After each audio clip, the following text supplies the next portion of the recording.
Polda Metro Jaya menetapkan 8 orang sebagai tersangka dalam kasus tudingan ijazah palsu yang dilaporkan Presiden ke-7 Republik Indonesia, Joko Widodo.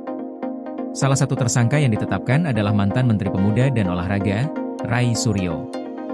Kapolda Metro Jaya, Irjen Asep Edi Suheri, menjelaskan, penetapan tersangka dibagi menjadi 2 klaster.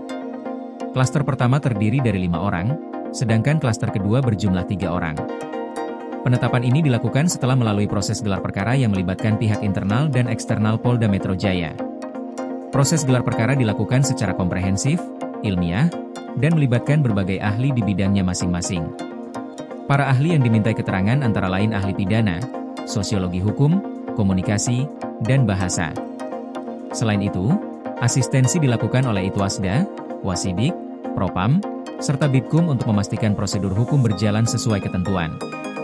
Kasus ini bermula dari laporan Jokowi terkait dugaan fitnah mengenai ijazahnya.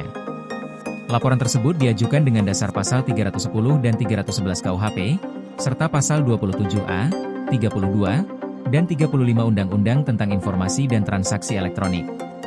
Setelah gelar perkara, laporan Jokowi resmi naik ke tahap penyidikan. Dari 6 laporan yang masuk, 4 laporan ditindaklanjuti penyidikan, sementara 2 laporan lainnya dicabut. Selain Polda Metro Jaya, kasus tudingan ijazah palsu Jokowi juga ditangani oleh Bareskrim Polri. Hasil penyelidikan Bareskrim menegaskan bahwa ijazah milik Jokowi adalah asli dan sesuai dengan dokumen pembanding. Jokowi sendiri sudah diperiksa sebagai saksi dalam kasus ini. Pemeriksaan dilakukan di Mapolresta Solo pada bulan Juli lalu, dan penyidik turut menyita ijazah SMA dan S1 milik Jokowi untuk diperiksa di laboratorium forensik. Kasus ini menjadi sorotan publik karena melibatkan seorang presiden aktif dan sejumlah pihak yang diduga menyebarkan tudingan palsu. Penetapan tersangka oleh Polda Metro Jaya diharapkan dapat menegakkan hukum secara transparan dan adil, serta memberikan kepastian hukum bagi semua pihak yang terlibat. Dengan langkah-langkah hukum yang dilakukan, Polda Metro Jaya menegaskan keseriusannya dalam menindak penyebaran informasi yang menyesatkan dan merugikan reputasi seseorang, termasuk kepala negara.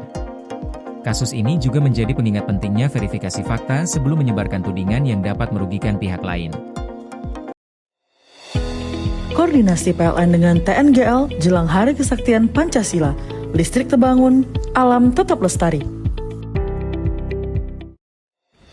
Panen perdana garam Aceh. PLN hadirkan energi untuk UMKM di momen menyambut Hari Kesaktian Pancasila.